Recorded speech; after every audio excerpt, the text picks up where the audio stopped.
Je fais juste un petit résumé de ce que nous avons vu jusqu'à maintenant. Nous avons dit que la Géoula était comparée au mikvé, le mikvé qui rend pur ceux qui sont impurs, et nous avons expliqué que l'impureté était en fait un étouffement, une imperméabilité à la lumière divine.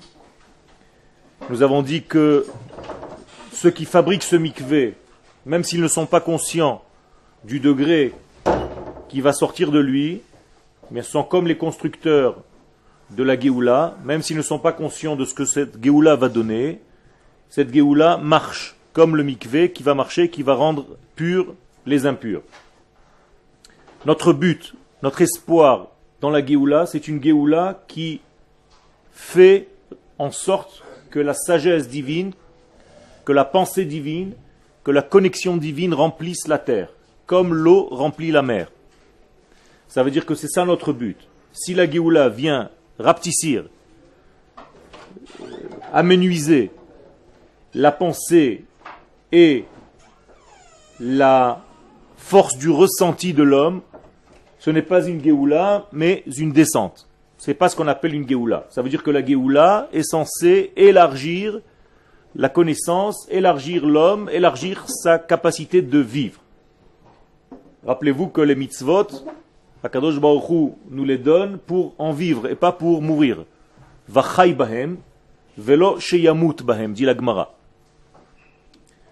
Et si le peuple d'Israël n'est pas méritant, lorsqu'on les regarde dans le présent, eh bien Akadosh Baruch Hu fait sa Géoula, malgré tout, par rapport à leur futur, par rapport à ce qu'il va sortir de ces enfants d'Israël. C'est pour ça que nous avons fait appel au Shem Ekiel, le Shem, le nom de Dieu qui correspond au futur, parce qu'Akadosh Baruch Hu, d'une manière ou d'une autre, sauve Israël, si ce n'est pas par rapport à leur présent, eh bien par rapport à leur avenir. Akadosh Baruch Hu sait ce qui va sortir de ses enfants, c'est-à-dire de beaux fruits. Tout ce qui va se faire pendant l'exil, pendant la période préparatoire, a une importance capitale parce que même s'il ne se voit pas maintenant, même si on ne sait pas exactement quels sont nos actes, quels sont les fruits de nos actes, on va le découvrir chacun lors du dévoilement de la Géoula. Ça veut dire chacun verra ce qu'il a fait au niveau collectif et au niveau individuel, parce que le film va se révéler et il va voir en fait toutes ces actions, où est-ce qu'elles ont été portées, qu'est-ce qu'elles ont porté comme fruit pour la Géoula collective. Et à la dernière génération, et avec ça on avait terminé, la génération du Mashiach, toutes les découvertes, tous les dévoilements vont se regrouper, toutes les choses vont sortir, y compris des livres qui n'ont jamais été connus, des livres qui ont disparu, des écrits, des chidushim, des nouveautés, comme si tout se regroupait dans cette génération pré-messianique pour ressortir, parce que nous sommes dans la dernière étape, qu'on appelle dans la Kabbalah la Malchut, la royauté, c'est-à-dire c'est la dernière sphère des 10 sphères, et dans cette dernière sphère, tout se rassemble.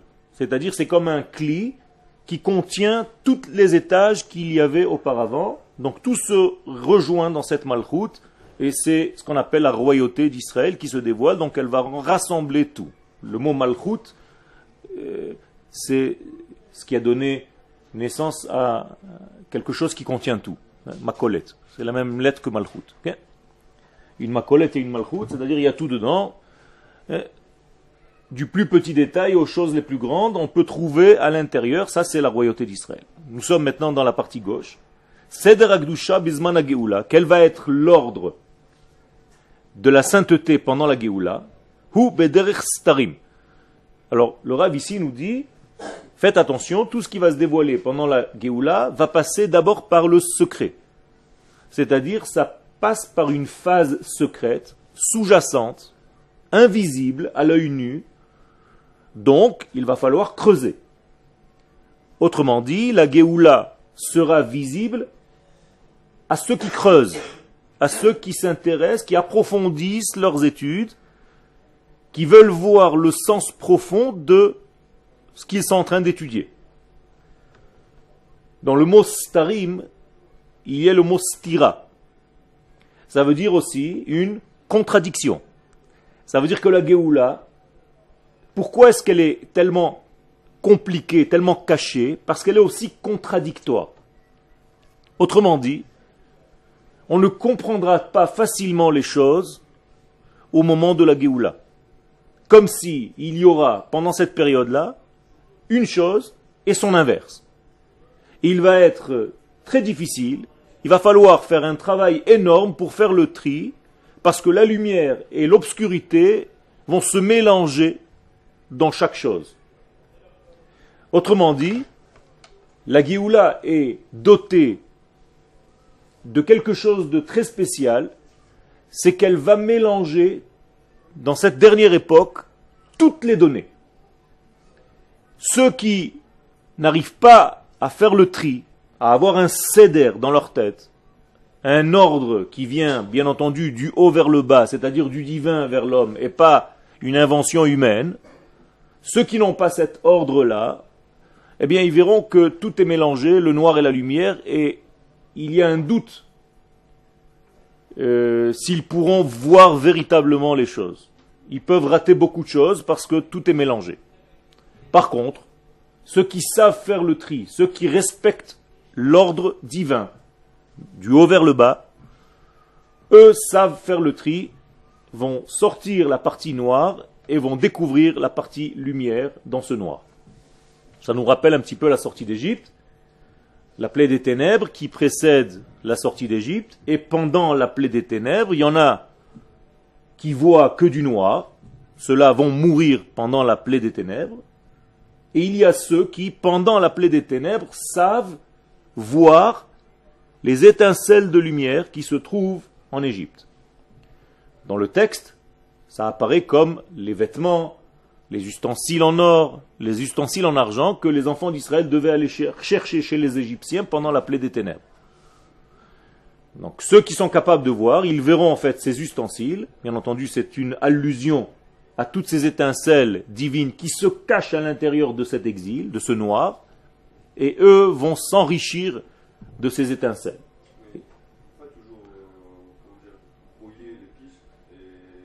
Pour permettre à l'homme, le brouillage des pistes, c'est le test pour voir si l'homme, pas seulement à la fois, mais est capable de faire le tri, est capable de respecter en fait l'ordre des choses. C'est risqué, tout à fait. C'est pour ça que nous avons le libre arbitre. D'un côté, nous avons une grande lumière.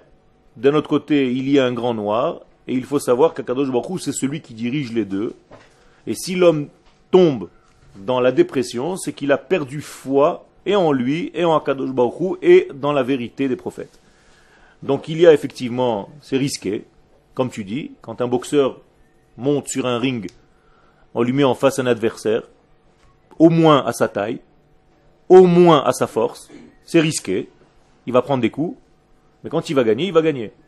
Mais on n'a jamais vu un boxeur monter, et en face de lui on met un petit bébé, et on lui lève la main au grand boxeur parce qu'il a gagné le bébé. Okay? Ça ne veut rien dire. Vous avez compris, vous souriez vous-même, mais tout simplement, nous avons les épreuves par rapport à notre grandeur. Ça veut dire que lors de la Géoula, comme la lumière va être très grande, eh bien, le noir, l'adversaire va être aussi grand, va apparaître grand. Et donc nous devons, pendant cette période-là, monter sur le ring de l'histoire et prouver à Kadosh Baruch Hu, et nous prouver à nous-mêmes que nous avons la capacité de battre ce leurre, parce que c'est un leurre en réalité, ce n'est pas une réalité, et d'effacer ce noir pour retrouver les étincelles de lumière.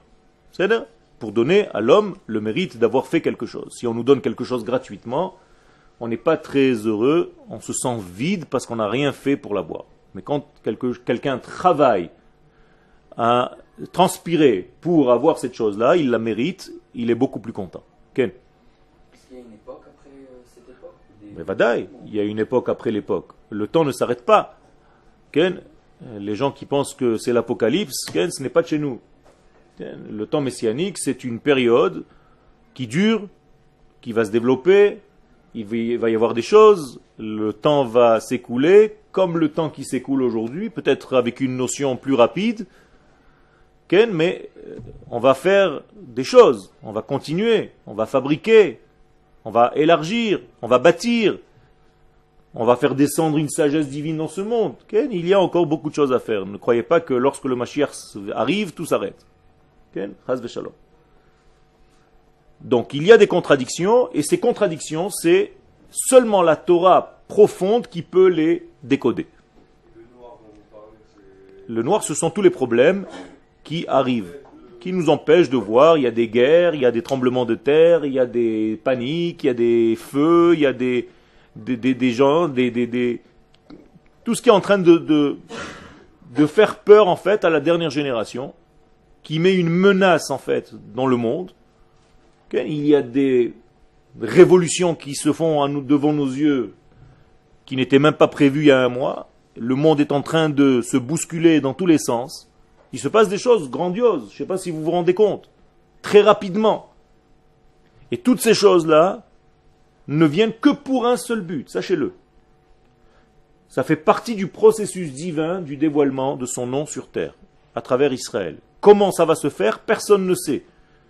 Mais nous sommes prêts à faire le travail qu'il faut, Be'ezrat Hashem, sans avoir peur, mais tout en étant observateurs actifs de cette histoire et en étant prudents. Ken.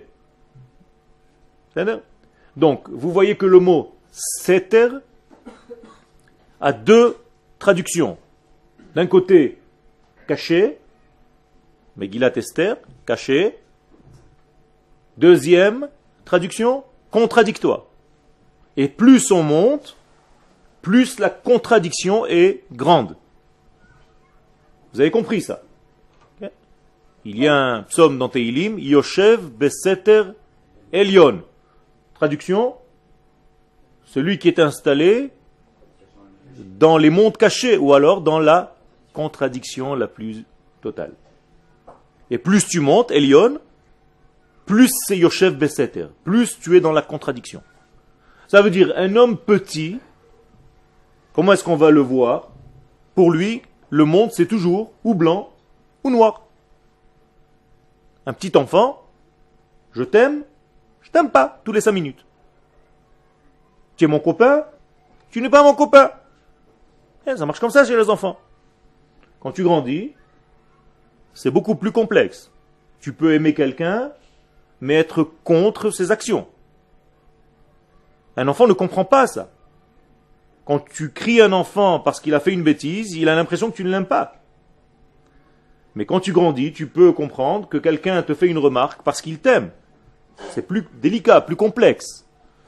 Alors, apparemment, il y a une contradiction, mais tu as grandi, tu es capable de comprendre que le monde n'est pas fabriqué de blanc et noir, mais de beaucoup de gris clair et de gris foncé. Il y a des nuances dans la vie. Ça, c'est la grandeur d'un homme. Ce qu'on appelle, chez nos sages d'Israël, la différence entre gadlut et katnut. Quelqu'un qui est grand, quelqu'un qui est gadol, c'est quelqu'un qui est capable de soutenir des contradictions. Akadosh Baruch Hu, c'est le plus grand. Eh bien, Akadosh Baruch Hu, c'est la contradiction la plus totale. Comment on peut voir ça? Mais Akadosh Baruch Hu, c'est lui qui nous fait vivre, à chaque instant, on est d'accord. Alors, si vous courez dans la rue, vous marchez dans la rue tranquillement, vous voyez un voleur en train de se sauver. Est-ce que Dieu est en lui? Oui. Et il y a celui qui vient de se faire voler qui lui court après. Est-ce que Dieu est en lui? Oui. Ça veut dire que Dieu est dans le voleur et dans le volé. Incroyable. La contradiction la plus totale. Et comment Akadosh Baruch Hu gère tout ça? Vous comprenez? Il y a des difficultés. Plus tu grandis, plus les choses sont complexes. Plus elles sont avec des constructions qui dépassent le premier degré du blanc et du noir. Mais, dit le Rav, c'est pas seulement que tout l'ordre de la Kedusha pendant la Géoula va être caché et contradictoire, mais ou behatsnea lechet. Regardez les deux mots avant de la fin de la première ligne. C'est-à-dire, behatsnea lechet, traduction, Qu'est-ce que ça veut dire behatsnea lechet? Atsnea, c'est caché. Atsnea c'est tsniout. C'est la racine du mot tsniout. Ça veut dire que les choses vont se révéler d'une manière très pudique. Je traduis avec des mots plus simples. Tout l'ordre de la Kedusha au moment du Mashiach va être caché et contradictoire, et le dévoilement de ces grandes choses va se faire d'une manière très discrète. À tel point que certains ne verront rien. Vous comprenez ou pas? Qu'est-ce que tu ne comprends pas? Comment on peut passer d'un stade d'une civilisation sans présence d'Hachem à une présence d'Hachem? Pourquoi sans présence d'Hachem? Non, avec Une méconnaissance de la présence. Mais il y a la présence, on est d'accord. Okay? Alors, ça veut dire que la génération va, apparemment, ça va prendre du temps. Donc tu comprends maintenant que c'est un processus d'éducation du monde entier, qu'il y a un patron dans ce monde qui dirige ce monde. Comment ça va se passer? C'est aussi une partie de notre travail, de faire cette éducation, d'enseigner. Et en même temps, les choses dans ce monde vont montrer, petit à petit, ou très vite, j'en sais rien, la puissance d'Akadosh Baruch Hu par rapport peut-être aux éléments naturels, comme j'ai dit tout à l'heure, des tempêtes, des tremblements de terre, des feux.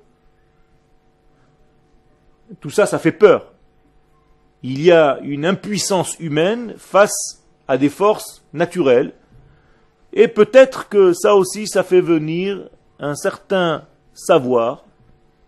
Kadosh Baruch Hu se dévoile par douceur, mais de temps en temps aussi par violence. Ça dépend de l'ustensile face auquel il est. Eh bien, les choses peuvent changer dans ce monde d'une manière assez rapide, par une prise de conscience qui va venir pour une raison ou pour une autre, de la même manière que ça se fait chez un homme privé. Ça veut dire ta question repose là. Comment est-ce possible qu'un homme qui n'était pas dans la Torah, maintenant arrive à être dans la Torah? On en voit beaucoup quand même. Eh bien, ce changement qui s'opère en lui, en petit, tu l'élargis à des populations beaucoup plus vastes, et là aussi, il y a un changement qui se crée. Bien entendu, aujourd'hui, l'étude aide beaucoup à cela, et surtout tous les développements techniques de l'Internet, qui, quand je donne un cours ici à 30 personnes, sur Internet, ça devient déjà 700, 800. Ça veut dire que les choses sont énormes, et le savoir est acquis très rapidement. Pour rassembler 700 personnes pour donner un cours, je peux me fatiguer beaucoup. Et là, sans me bouger du tout, il y a des centaines et des centaines de personnes qui rentrent immédiatement et qui voient. Quand tu vois quelque chose, quand tu écoutes quelque chose, puisque c'est une Torah divine, eh bien la Torah divine qui rentre dans ces gens, elle n'est pas neutre. Elle fait un travail. Elle est active. Elle bouge à l'intérieur de la personne qui reçoit. Quand vous écoutez un cours, quelque chose en vous est en train de changer. C'est-à-dire parce que Kulam bechokma asita, la sagesse divine, elle est osa. Elle fait, elle fabrique, elle transforme celui qui l'étudie. Donc ça va devenir discret, ça va venir par la discrétion. Leitrachek min ha'am ou leistager becheder lifnim micheder. Donc c'est comme si une personne s'éloignait du peuple et s'enferme dans une chambre qui est enfermée elle-même dans une autre chambre. Alors, ça c'est avant la Géoula. On a l'impression que pour comprendre les choses, il va falloir s'éloigner un petit peu, prendre du recul, s'enfermer pour commencer à comprendre ces choses-là. Mais, au moment où la Géoula va véritablement apparaître, lorsque le temps sera arrivé, à Kodesh Yotse Mimachbo'o. Traduction? Le saint, béni soit-il, pas Akdusha, le Kodesh. Qui c'est le Kodesh? Hachem lui-même, Akadosh Baruch Hu s'appelle Kodesh. Le Kodesh sort de sa cachette. Ça veut dire que Akadosh Baruch Hu se cache. Où est-ce que Akadosh Baruch Hu se cache? Dans le monde, dans la vie. Parce que le monde, comment il s'appelle en hébreu? Olam, qu'est-ce que ça veut dire olam en hébreu? Se cacher.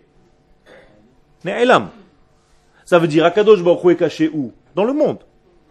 Donc au moment de la Géoula, en réalité, c'est comme si on arrêtait de jouer à cache-cache. Akadosh Baruch Hu sort de sa cachette. Ça veut dire que le jeu se termine.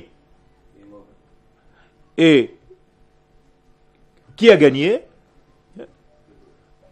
C'est pas évident. On doit savoir quel celui qui a vu Akadosh Baruch Hu pendant qu'il était caché, avant qu'il se dévoile. C'est comme ça qu'on gagne à cache-cache. Je t'ai trouvé. C'est pas quand il te dit, bon, tu m'as pas trouvé, le temps est passé, me voici. Le type, il lui dit, bon, j'ai perdu. Alors en réalité, qui c'est qui gagne à ce jeu? Ceux qui cherchent Akadosh Baruch Hu pendant qu'il n'est pas encore complètement dévoilé. Donc quel est notre travail maintenant qu'il est encore caché et qui se dévoile de plus en plus, de le dévoiler avant qu'il ne se dévoile lui-même? Ça c'est notre travail, ça c'est l'étude. Si on n'arrive pas à le dévoiler avant, alors on a un petit peu perdu, mais on était quand même dans le jeu. Quel? C'est un jeu, j'appelle ça un jeu parce que c'est la chose qu'on a l'habitude de voir dans ce monde, mais, bien entendu, n'est pas la même valeur celui qui l'a trouvé pendant qu'il était caché que celui qui a attendu qu'il se dévoile et qui lui dit tu m'as pas trouvé, et même qui le surprend par derrière et qui lui dit coucou, où tu étais? T'as pas voulu jouer, t'as pas voulu me chercher. Il y en a qui disent moi je joue pas, je m'en fiche, moi, il a qu'à se cacher. Yagata ou matzata ta'amin. Les sages nous disent si tu as cherché, tu t'es efforcé de chercher et tu as trouvé, tu peux être sûr que c'est vrai. Lo yagata ou matzata, si tu n'as rien fait et tu crois que tu as trouvé, al ta'amin. Je te crois pas, c'est faux. Ça veut dire que si tu cherches, Dieu a créé un système que tu trouves. Si tu fais l'effort de chercher, tu trouves. Kadosh Baruch Hu se dévoile. C'est ça? Il y a des gens où Dieu se dévoile plus facilement Non. que d'autres. Non. Aucune personne, Dieu ne se dévoile plus facilement que d'autres. C'est selon le travail de la personne, fourni par la personne. C'est tout. Plus tu t'élargis, plus tu t'ouvres, plus tu es devenu un capteur, plus tu peux dévoiler, c'est tout. Pourquoi pas? Votre peuple est tout entier des tzadikim. Si vous n'êtes pas des prophètes, vous êtes fils de prophètes. Ça veut dire chacun de nous a reçu intrinsèquement dans sa neshama la capacité à devenir prophète. Mamlechet Kohanim ve Goy Kadosh. Bien entendu, nous avons ces capacités-là. À l'intérieur de nous, nous avons reçu tous les ustensiles capables. Maintenant, est-ce qu'on les développe ou pas?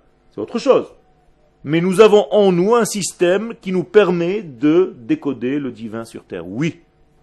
C'est pour ça que nous avons été créés différemment. C'est ça la différence de notre création. Maintenant, vous comprenez plus. Quel? Soit on trouve, soit on trouve pas, on peut pas trouver la matière. Ça n'existe pas de trouver Ça veut dire où on trouve ou on ne trouve pas. Non, au contraire. On ne trouve que par... Jamais on trouve. Jamais on trouve ou on ne trouve pas. Encore une fois, c'est ni blanc ni noir. Chaque jour, tu trouves un peu plus. Chaque jour, tu découvres un peu plus. C'est pas blanc et noir. Attention. Ça veut dire qu'aujourd'hui, j'ai une révélation divine parce que je me suis ouvert. Demain, ça continue. Si je continue à m'ouvrir, il y a encore un degré qui se dévoile à moi. Parce que c'est l'infini. C'est pas tu l'as trouvé, c'est fini. C'est l'infini, donc ça n'arrête jamais. D'accord? Donc la Torah ne s'arrête jamais. Tu peux étudier les mêmes versets, les mêmes psukim. Jamais tu diras, ça y est, j'ai compris ce verset. Ça n'existe pas. Chaque fois, tu vas retrouver une autre explication au même verset. Tu te dis, mais Ribono shel haolam, jamais je vais arrêter. Non, c'est l'infini. Donc l'infini crée des choses infinies. Donc la Torah est infinie. Comprenez? Donc l'accès à Dieu est infini. Ou plutôt, l'accès de Dieu vers nous. Parce que nous n'allons nulle part. C'est lui qui vient vers nous. On n'a qu'à s'ouvrir ou chas v'shalom se fermer. C'est tout. Est-ce que par exemple chaque personne peut avoir une approche totalement différente Oui. de Hachem, Nachon. de la Torah? Nachon. Et dire par exemple, moi je pense que le plus important c'est de faire ça, et l'autre Ah. va dire que c'est le plus Tu as dû une approche et après tu as changé, tu as aggravé la situation. important. Je pense que c'est Quel? Alors, le problème c'est l'approche. L'approche elle est bonne. Tu peux avoir une approche, mais tant que tu respectes, et c'est pour ça que je répète, et c'est bien que tu mettes le doigt sur ce degré-là, tant que c'est pas toi qui décides les critères du bien et du mal dans ce monde. C'est pas à toi de décider ça. C'est pas donné à l'homme, ça. Nous avons reçu ça d'Akadosh Baruch Hu en prophétie, c'est-à-dire que c'est la Torah qui est descendue vers nous. C'est pas l'homme qui a décidé. À partir du moment où c'est l'homme qui décide le bien et le mal, il rentre dans la faute du Vaudor. C'est ça la faute du Vaudor. C'est décider, toi, où est le bien, où est le mal. Ça, on n'est pas capable de le faire en tant qu'homme parce que l'homme a une vision restreinte, limitée de la réalité. Donc il ne peut pas, lui, fixer les critères du bien et du mal dans ce monde. Donc on est obligé de recevoir ça en prophétie. On l'a reçu en prophétie. Akadosh Baruch Hu est descendu sur le mont Sinaï. Il nous a donné les critères du bien et du mal. C'est l'homme qui a perpétué ces jours par la suite. Mais parce qu'elles viennent, elles commencent par l'initiative divine. Pas par l'homme. C'est pas l'homme qui a créé la Torah. C'est pas l'homme qui crée les mitzvot. D'accord? Ce sont une Torah de Dieu, des mitzvot de Dieu, et tout descend vers nous. Qu'est-ce qu'a dit le serpent à Ève dans le jardin d'Éden pour la persuader de manger de l'arbre de la connaissance, du bien et du mal? Écoutez bien ce que je suis en train de vous dire. De quoi il a dit de manger? Du bien et du mal, c'est-à-dire à partir de maintenant où tu vas manger, tu vas devenir, toi, le décideur du bien et du mal.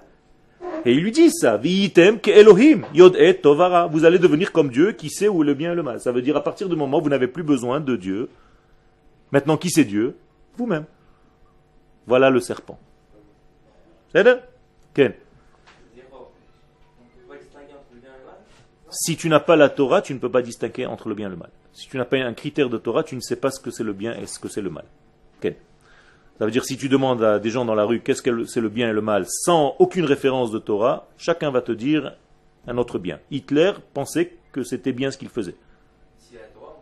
Il y a fait. C'est pour ça que la Torah n'est pas humaine, elle est divine. Mais sans la Torah, chacun va te dire j'ai raison. Et qui tu es toi pour me dire le contraire? Tu comprends? Ça veut dire que s'il n'y avait pas la Torah, tout ce qu'on aurait fait dans ce monde aurait été subjectif. Il n'y a rien d'objectif. Chacun dit ce qu'il pense. Et tout le monde a raison. Tu comprends? Donc c'est un tohu vohu complet. Vient la Torah et nous fixe les critères de ce que c'est le bien et de ce que c'est le mal. Vayar Elohim et Or ki tov. Le bien, c'est la lumière, c'est-à-dire 1, 2, 3, 4, 5. Je ne veux pas rentrer maintenant dans les détails. Vous avez compris ou pas? Mais ce n'est pas à nous de décider ça. Parce que sinon, on arrive à n'importe quoi. Tu vas créer même des religions. Tu vas rapetissir Dieu à l'étage de l'homme. Donc Dieu pour toi va devenir un homme. Vous avez déjà vu un Dieu qui est devenu homme? Il n'y a pas longtemps. Okay? C'est ça le problème. On peut continuer? Vous avez encore des questions? Les choses sont très claires, elles sont simples. Et en plus, je fais un effort que ce soit le plus simple possible, le plus clair possible. Donc, au moment où la Géoula va se dévoiler, le temps de la Géoula va se dévoiler, HaKodesh yetze mimachbo umithalech berochva. Le Kodesh va sortir donc de sa cachette et va... Mazé mithalech? Yafé meod. Ça va être un processus, une avancée, comme une marche. Mithalech berochva. Qu'est-ce que c'est rochva? Avec beaucoup de largesse. Ça veut dire que ça ne va pas devenir étriqué, petit. Dieu va se dévoiler large, extra large. Il est généreux lorsqu'il se dévoile. C'est ça? Rappelez-vous les puits que Abraham, Yitzhak et Yaakov creusaient, que les Égyptiens, que les Philistins recouvraient. Comment s'appelait le premier puits sur lequel ils étaient tous en train de se bagarrer? Essek. Vous vous rappelez? Essek. Sheita'asku aleha. La deuxième s'appelait Sitna, comme Satan. Ça veut dire à chaque fois qu'ils creusaient un puits, tout le monde venait se bagarrer pour recouvrir ce puits. Qu'est-ce que c'est que ces puits qui débouchent et que les Philistins rebouchent? D'après vous, c'est quoi? C'est une histoire de puits avec de la terre? Il y a des trous, il y a des chameaux, les mecs ils viennent, ils creusent un puits, les autres ils viennent, les Philistins. Arwah, on vient recouvrir le puits. C'est ça la Torah, elle nous raconte des histoires comme ça. C'est mieux une bande dessinée. Hein. La Torah ne nous raconte pas d'histoire. Le fait que nos pères débouchaient des puits, c'est pour découvrir l'eau qui se cache à l'intérieur de la terre. C'est-à-dire dans la matière se cache la Torah. C'est ça l'eau. En maïm et la Torah, il faut déboucher le puits pour trouver cette source. Et il y a certaines forces dans ce monde qui bouchent, qui ne veulent pas que la Torah se dévoile. Et la dernière fois où il n'y avait plus de dispute, où on avait débouché le dernier puits, et qui restait, comment il s'appelait ce dernier puits? Rechovot. De quel terme vient le Rechovot? Rachav. C'est-à-dire, tu élargis les données à un autre degré. Si tu n'es pas capable d'élargir tes données, tu restes coincé. Il y a un grand secret. Lorsqu'on est rentré en Eretz Israël, avec les deuxièmes explorateurs, qui étaient au chiffre de 2, au nombre de 2, Yehoshua bin Nun et Kalev ben Yefune. Quand ils sont arrivés en Eretz Israël, en tant qu'explorateurs, ils sont rentrés chez une femme, une prostituée, qui vivait sur la muraille de l'entrée en Eretz Israël. Comment s'appelait cette femme? Rachav. Pinchas. Rachav. Qu'est-ce que c'est Rachav? La largesse. Et pourtant, c'est pas très sympathique. En hébreu, il y a une connotation un petit peu pas très propre. Rachav Hazona. Alors pourquoi? Pourquoi on doit rencontrer Rachav lorsqu'on rentre en Eretz Israël, alors que c'est apparemment une zona? Et Yoshua bin Nun va se marier avec elle. Incroyable. Qu'est-ce que c'est que cette histoire? Mais tout simplement, la Torah ici ne nous raconte pas d'histoire non plus. Elle vient nous dire que l'entrée en Eretz Israël passe par un élargissement de nos valeurs et de notre façon de voir. Si tu es étriqué, tu ne pourras jamais rentrer en Eretz Israël. Même si cet élargissement passe par une forme qui n'est pas très belle, de prostitution. Comprenez, il y a un message codé à l'intérieur. Eh bien, la même chose ici. Akadosh Baruch Hu, au moment du dévoilement, va sortir, mais il va sortir dans le large. Donc, il est possible aussi qu'il va y avoir, pendant cette largesse-là, des choses qui ne nous paraissent pas très claires. Comment est-ce qu'Akadosh Baruch Hu peut se dévoiler dans une génération telle que la nôtre, avec toute la panique qu'il y a? Vous entendez souvent ce genre de réflexion, d'accord? Bien voilà pourquoi.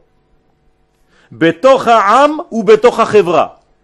Et le Rav va continuer. Où est-ce que Dieu va se dévoiler? Où est-ce qu'il va marcher? Où est-ce qu'il va faire sa démarche? Dans le peuple et dans la société israélienne. Qu'est-ce que c'est une chevra? Il y a de tout là-dedans. Il n'y a pas marqué chez les religieux. Dieu va marcher dans tout. C'est-à-dire, sous chaque siège de la Knesset se trouve Akadosh Baruch Hu. Même chez des chavrei Knesset arabes, qui sont dans la Knesset, Akadosh Baruch Hu se cache à l'intérieur pour faire avancer son processus. Sinon, il n'aurait pas été là. Alors nous, on ne comprend pas. Quelqu'un qui est normalement constitué se dit, mais qu'est-ce qu'il fait là-bas? Il est contre nous. Et Akadosh Baruch Hu est dans ce processus aussi. Ça veut dire que nous avons une entière confiance dans un processus divin qui passe même par des événements que nous ne comprenons pas. Ça ne veut pas dire qu'on doit accepter toutes les choses sans rien faire. Nous, on doit se battre en tant qu'hommes au maximum de nos pouvoirs, selon les lois de la Torah. Mais à partir du moment où on a fait ce qu'on a pu en tant qu'homme, on laisse Akadosh Baruch Hu faire la suite. Vous comprenez comment ça marche? Lo alecha hamelacha ligmor. On ne te demande pas de terminer un travail, mais tu n'as pas le droit non plus de rien faire. Donc fais ce que je t'ai ordonné de faire parce que je t'ai donné une Torah et des mitzvot. Fais le maximum de ce que tu sais faire par rapport à cette Torah et ces mitzvot. Essaie de gérer le bien dans ce monde par rapport à la Torah et les mitzvot. Quand tu as fait le maximum, je ne te demande pas de faire plus que ça. Laisse-moi après, j'interviens. Donc ça nous met une responsabilité, mais limitée. On n'est pas à Kadosh Baruch Hu. Mais tu n'as pas le droit de te soustraire de ton travail et de ta responsabilité. Ken? Dans chaque Dans chaque chose qui existe, il y a un dévoilement de Akadosh Baruch Hu à la grandeur de la chose qui se manifeste.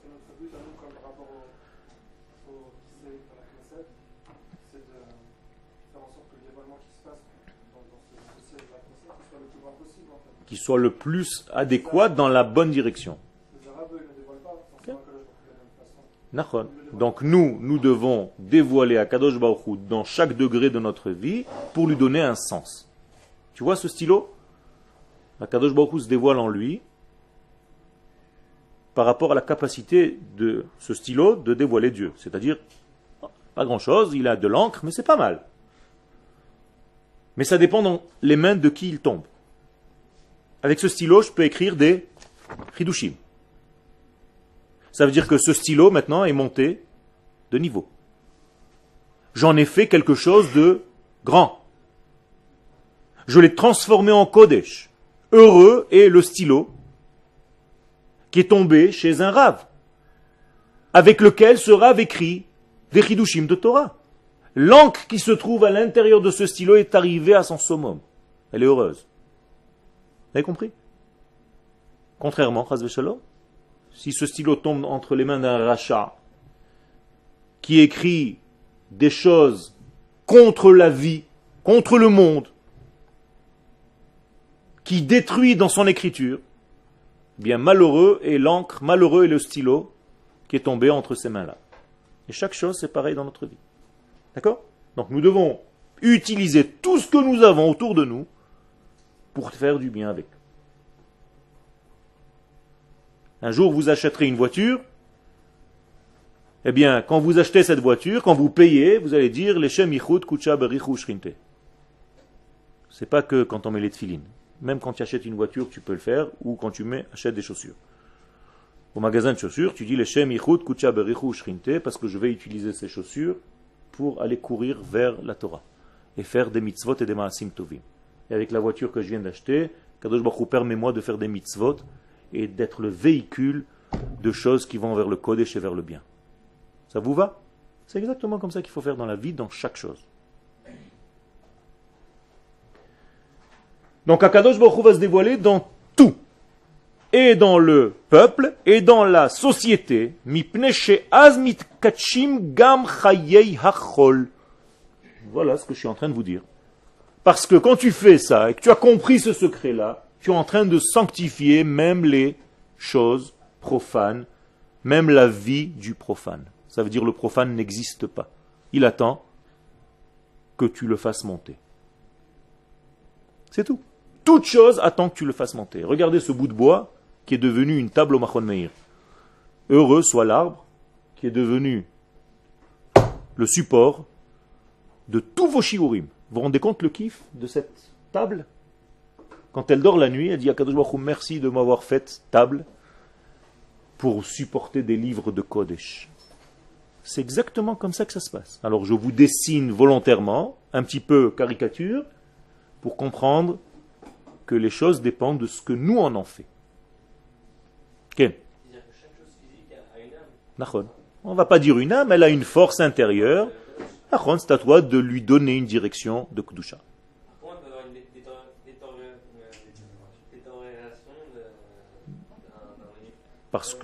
Parce que justement, les choses dans ce monde sont limitées, soumises à des règles qu'Akadosh Baruch Hu a fixées dans le temps, naturelles. Et lorsque le temps d'une chose est arrivé, ça veut dire qu'elle est arrivée à son but, eh bien c'est fini. Okay? Ça nous apprend que nous devons nous renouveler à chaque instant. Et Akadosh Baruch Hu, il le fait à chaque instant. Il refait la création à chaque instant. Okay. Donc le chol, qu'est-ce que c'est le chol? Comment vous allez maintenant traduire chol? Moi je vous ai traduit tout à l'heure profane. Mais en réalité c'est faux, j'ai donné une fausse traduction parce que comme d'habitude en français on n'arrive pas vraiment à étudier. Alors on est un petit peu boiteux, on trahit la Torah, mais on m'a dit d'enseigner en français encore. Alors malasot, je suis obligé de m'adapter. Alors qu'est-ce que ça veut dire chol? Fini. Fini. Pourquoi fini? Chol, le Kodesh c'est infini. Chol c'est ce qui est. Non. C'est un potentiel, le chol. Hein? chol veut dire, comment on dit se placer au-dessus d'eux. Par exemple, à quelle date va tomber Purim? La choul. Ça veut dire Be'eze yom yachul chag hapurim. Quel jour ça va descendre sur terre, s'appuyer, se vêtir d'eux. Ça veut dire que qu'est-ce que c'est que le chol? Ce n'est qu'un potentiel et ça dépend qui va rentrer en lui pour lui donner une direction. C'est tout. Imaginez-vous par exemple que cette chemise, c'est chol. Ça dépend qui va rentrer en elle pour l'amener ici ou là-bas. Alors aujourd'hui, ma chemise est heureuse parce qu'elle est venue au Machon Meir, la meilleure yeshiva du monde. Okay? Alors ma chemise est contente. Tout à l'heure, elle m'a dit, merci mon maître de m'avoir porté, de m'avoir choisi parmi les quelques chemises que tu as pour venir au Machon Meir. Et quand vous avez un vêtement d'un tzaddik qui a utilisé ce vêtement toute sa vie pour faire du bien et des mitzvot, eh bien quand vous portez ce vêtement, chez les chassidim, au mariage, vous avez déjà été dans un mariage de chassidim? Non? Le marié, si vous arrivez un petit peu en retard, vous avez l'impression qu'il pèse 250 kilos. Pourquoi? On lui a mis toutes les tenues de tous les rabbanim de la famille qui étaient avant lui. Ça veut dire qu'il porte tous les vêtements de tout le monde. Ça veut dire qu'il y a une couche comme ça, il est comme ça. Qu'est-ce qu'on lui dit en fait? Fais gaffe, tu n'es pas seul, tu as la responsabilité de toute la chochelette qui est avant toi. Si tu fais un pas à gauche, ils sont tous sur toi, attention, ils sont sur tes épaules. Tout repose sur toi maintenant. Le type, il se calme immédiatement. Bien, c'est la même chose. Aujourd'hui, il y a des gens qui soignent des gens en apportant un talit de Baba Salé en lui posant dessus. Ou le vêtement du Rachash ou de tel et tel Mekoubal. Et je suis sûr que si vous tombez un jour sur les tefilines du Harizal, ça vous ferait plaisir de les mettre. Okay? Pourquoi? Parce qu'un grand a utilisé ce morceau de vache pour en faire quelque chose d'incroyable. Les tefilines du Harizal, imaginez-vous la vache qui est tombée sur cette filine-là. Heureuse la vache. Quand elle est montée au ciel, elle a dit, moi, on m'a transformé en tefilin du Harizal. Toi, qui tu étais? Ah, rien, j'ai fini en steak. Dans un petit restaurant. Le mec, il m'a mangé, il m'a même pas fait chez Akol, ni à Motzi. Je suis dégoûté. Il faut que je revienne. Oh la vache. Vous comprenez? Mais toute notre vie, c'est comme ça.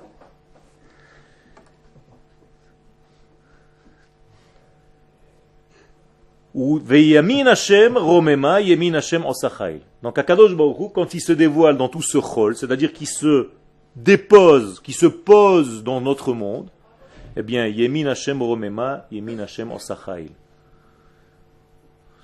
C'est mon verset.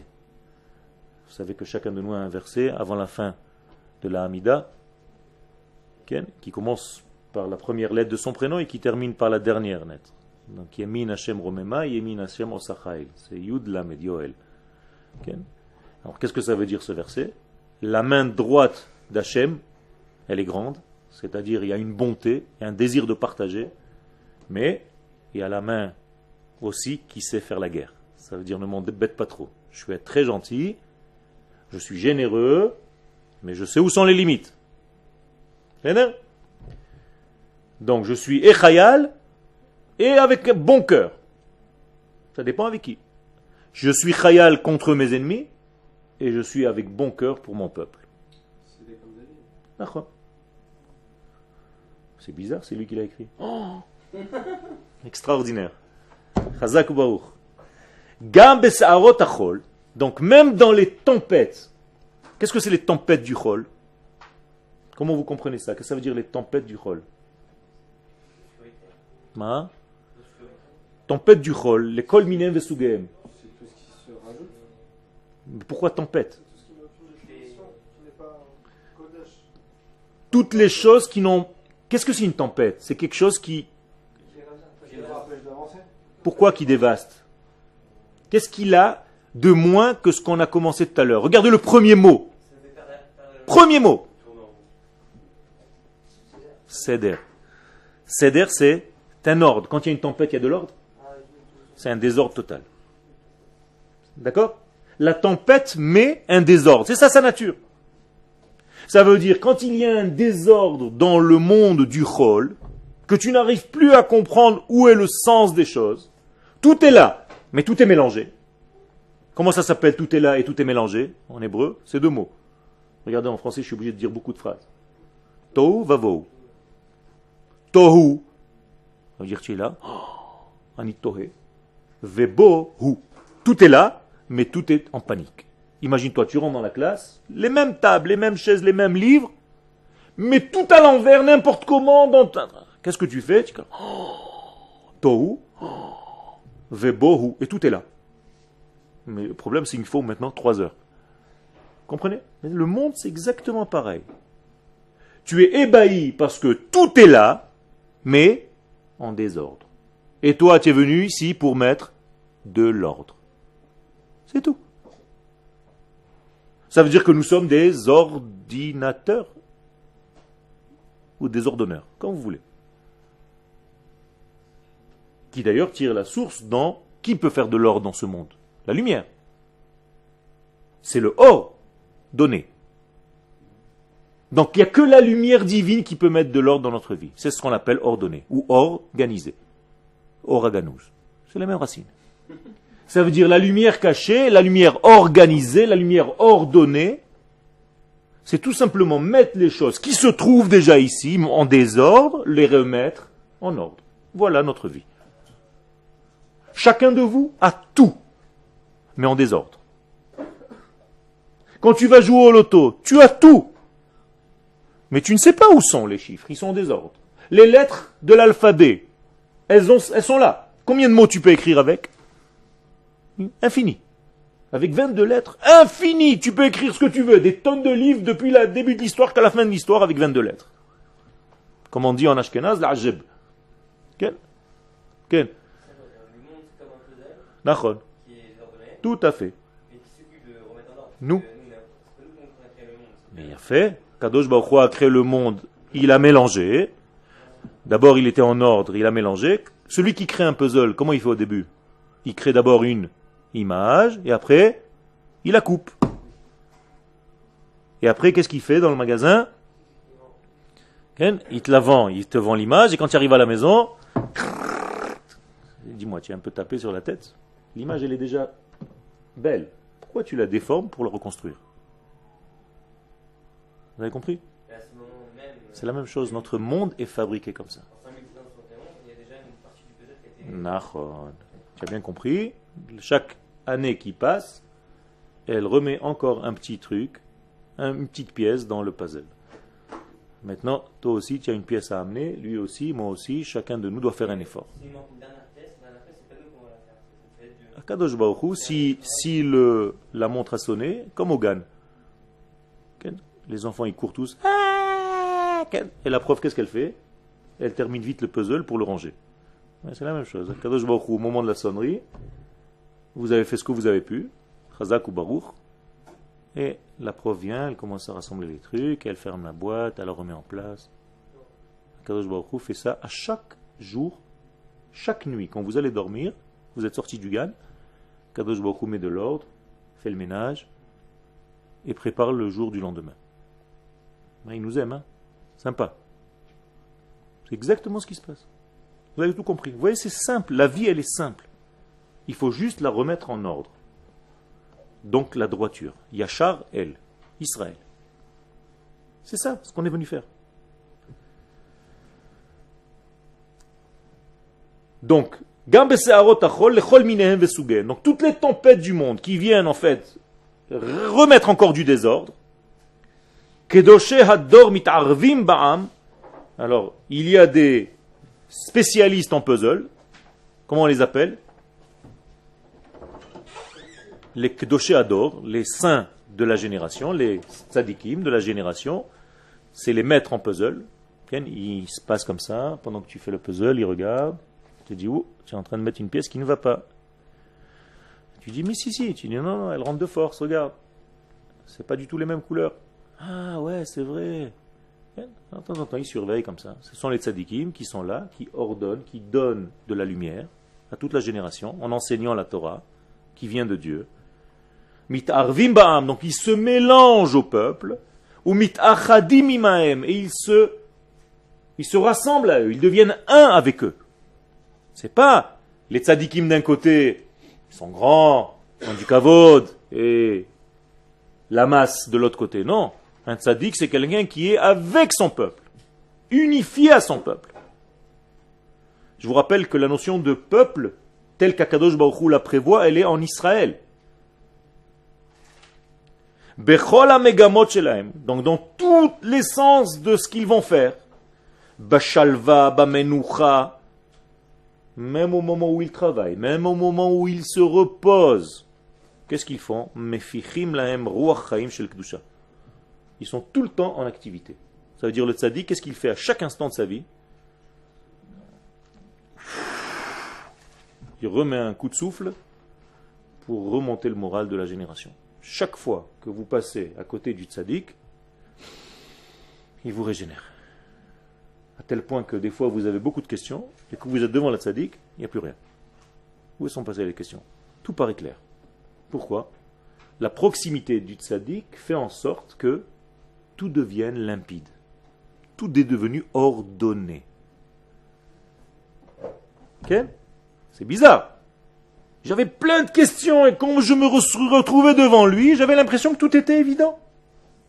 Mais c'est très bien, Baruch Hashem, tu as bien ressenti la chose, c'est vrai que tout est évident. Quand est-ce que les questions commencent à se poser? Quand tu t'éloignes du tzaddik, quand tu t'éloignes du Kodesh. Alors tu as beaucoup de questions. Et les gens qui ont beaucoup de questions, ils tardent à avancer dans la vie. Les itmahmer. Ils savent tout le temps en train de se poser des questions, ils n'avancent pas.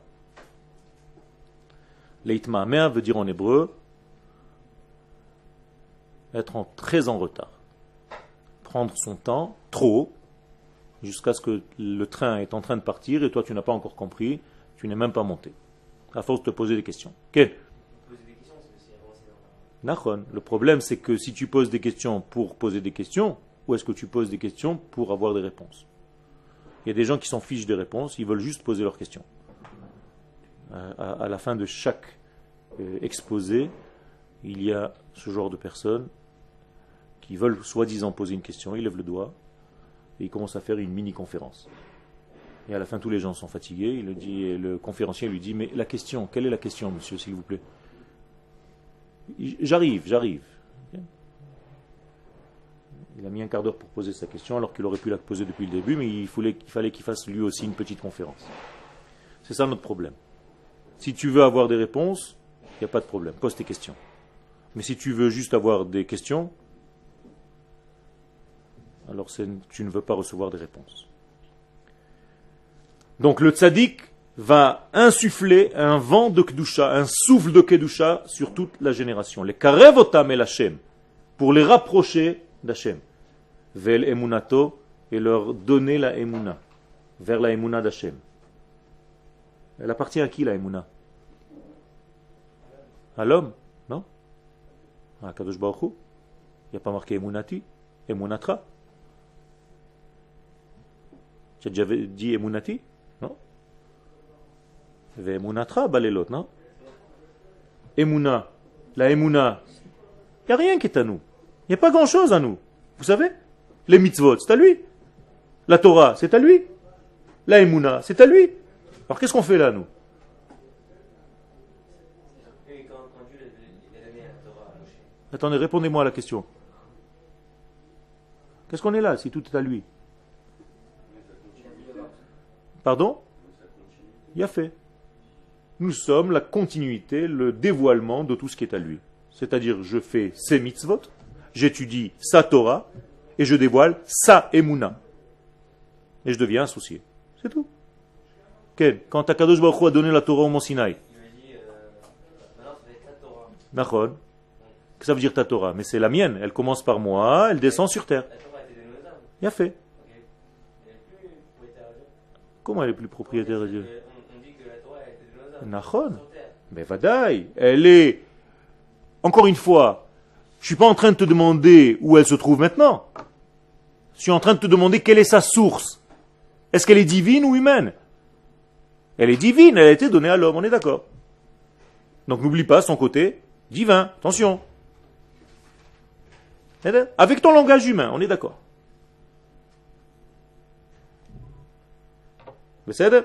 Donc ça nous empêche de tourner en rond et de faire n'importe quoi, parce que tout est à lui. Si j'invente des mitzvot, si j'invente un culte, si j'invente une Torah, si j'invente des coutumes qui n'existent pas, qu'est-ce que je suis en train de faire? De la Avodah Zarah, je crée une religion. Vous comprenez? Toutes les religions créées par les hommes, je ne sais pas où ça va. Mais quand à Kadosh Baruch Hu, c'est lui qui vient, c'est lui qui se dévoile, ça c'est autre chose. Nous on n'a rien demandé.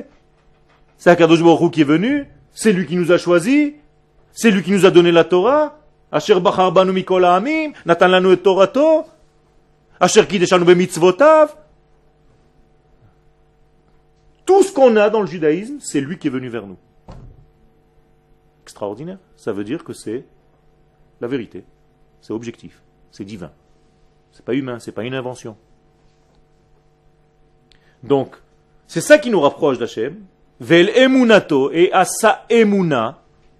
Vous avez compris la différence, hein? Pas la emuna en lui, mais à sa emuna. Il n'y a pas marqué emuna bo. Elle avait emunato. Chez le mi, chez la Kadosh Baruch Hu. Ha-tehora, qui est pur. Donc qu'est-ce que c'est qu'Akadosh Baruch Hu, il est ma'amin? Si c'est sa emuna, c'est lui qui est ma'amin. Donc Dieu a foi. En quoi? En quoi Dieu a foi? En son peuple et dans toute sa création. Ça veut dire qu'Akadosh Baruch Hu, qu'est-ce qu'il fait? Qu'est-ce que ça veut dire avoir la foi? Je traduis avoir la foi, mais c'est encore une fois une faute. Mais bon, qu'est-ce que ça veut dire qu'il a la foi? Il se réalise. Il a fait mode. Donc Akadosh Baruch Hu, il est tout le temps dans la Emouna. Donc il est tout le temps mitamen, il est tout le temps en entraînement, dans un entraînement. Akadosh Baruch Hu, il est tout le temps beimoun. Il a fait mode. Ça veut dire qu'Akadosh Baruch Hu a foi en nous, et nous, qu'est-ce qu'on doit faire? On doit un petit peu croire en sa foi en nous. Vous avez compris? C'est pas plus dur. Lui, pour lui, c'est une évidence. Mais je suis d'accord avec, j'ai compris ce que tu veux dire. Pour lui, c'est une évidence. L'évidence, elle est un petit peu moins pour nous, c'est tout. Hein? Non, il n'y avait pas de souci. Il y avait juste un petit retard. Non, Chas v'Shalom. Toujours confiance en nous. Seulement, nous, on a un petit peu de retard de comprendre pourquoi il nous a fait autant confiance. Tu sais, quand tu Be'ezrat Hashem, tu vas être papa, tu vas dire à ton fils, je te fais confiance. Mais le fils dit oui, mais moi je ne me fais pas confiance moi-même. C'est ça le problème. Mais c'est la même chose. Il faut lui donner en tant que père la capacité à avoir confiance en lui. C'est ça l'éducation, la vraie. Apprenez aux hommes à avoir confiance en eux. Alors, quand vous allez être à l'armée, si vous devenez mefakdim, ken, vous devenez MP, alors vous allez comprendre ce que ça veut dire. Ça veut dire maintenant vous allez avoir une responsabilité, on vous fait confiance, donc maintenant vous êtes en train de faire confiance en vous-même et en vos soldats. Et si tu n'as pas confiance en toi, les soldats ils vont le voir tout de suite. Et tu vas être un mauvais mefaked qui peut, chas v'shalom, mettre en danger tes propres soldats. Mais Baruch Hashem, nous avons un bon mefaked. Akadosh Baruch Hu, top. Il a plus que de felafel. Donc, Ve'el emunato teora, bisham anava ve'ira, on va s'arrêter là, et Akadosh Baruch Hu va nous habiller d'humilité et de crainte. Ça veut dire que ce sont deux vertus nécessaires pour l'homme pour véhiculer la lumière divine. Pourquoi humilité? Parce que quelqu'un qui croit, qui comprend quelque chose, il commence déjà à être un petit peu en danger. Et la crainte, s'il n'a pas la crainte, c'est-à-dire une crainte révérentielle de la valeur de ce que représente tout le travail que nous avons à faire, lui aussi il est un petit peu hors jeu, il n'a pas compris en fait le travail qu'il est venu faire. Alors beaucoup d'humilité et beaucoup de crainte. Be'ezrat Hashem, la prochaine fois.